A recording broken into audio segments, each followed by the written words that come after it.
It's going to be a video of this 36-inch can arm unity ceiling fan, and I found it on one of my neighborhood walks, in addition to a 42-inch can arm, unknown model. And this one was in better condition than the other one, because the other one had really horrible bearings, and it was all sticky because it was in someone's kitchen, and grease had collected over the years. This one is actually a very smooth runner, and very, very clean. I hardly had to clean it at all. And when I first got it, I thought it had bad bearings because it was making the scraping sound. But in reality, it was just this pin up here that was scraping on the top of the motor. So I moved it, and it actually runs very, very smoothly, as we'll see in a moment. But anyway, I'm going to turn on the light. And I'm using a 100 watt compact fluorescent bulb. It's a 100 watt incandescent equivalent. Very bright, because I usually like to use the 60 watt equivalent, but I decided to try something different. Turn that off. And yeah, the fan does really well running, so here's high speed.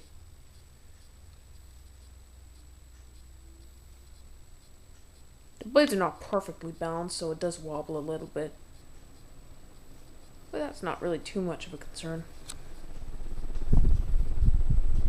And it's very powerful for having a smallish motor like that. I never expected it to be this powerful.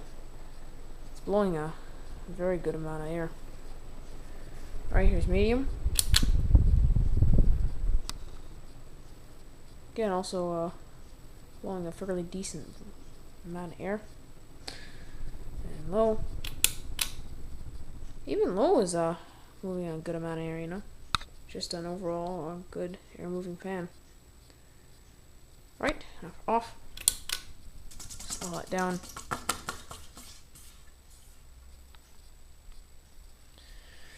And the blades are reversible from stencil to just plain white. Hopefully you can see that up top there. And I chose the stencil side, and that's what it came with anyway.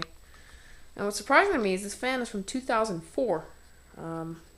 Yeah, a stencil bladed fan from 2004. I haven't ever heard of that, but yes, that's a pretty cool thing that they made stencil that long.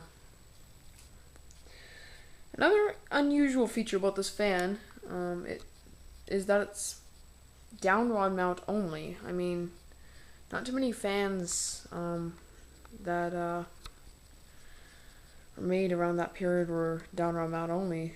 Most of them had a flush mount option too, but this one is only downrod. Well, anyway, I'm going to talk about the pros and cons of this fan. Of course, the fan is in very, very good shape. There's not a scratch on it. It's very, very good condition. There is, however, a bit of a gash in the blade. That's okay. I can easily fix that. Just put a bit of house paint to fill it in. Also, it is downrod mount only, which is a unique feature. Also, the stencil is very, very cool as well. I love the stencil. Of course, the cons are that it's a bit on the cheaper side. Obviously, the motor is a bit smaller. It's not vented, which is kind of odd. I mean, now you would have thought that they at least put some kind of small vents, but no. It's a fully sealed motor, which I think is not very effective because the motor gets a lot hot. Gets a lot hotter a lot quicker.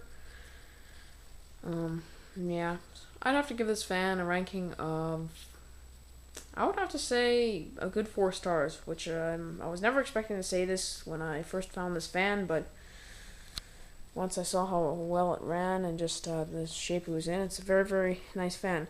Now, I would not recommend this ceiling fan because I don't know how good or bad the current version is, so as for recommending it, I wouldn't know. Well, anyway, thank you for watching. Hope you enjoyed.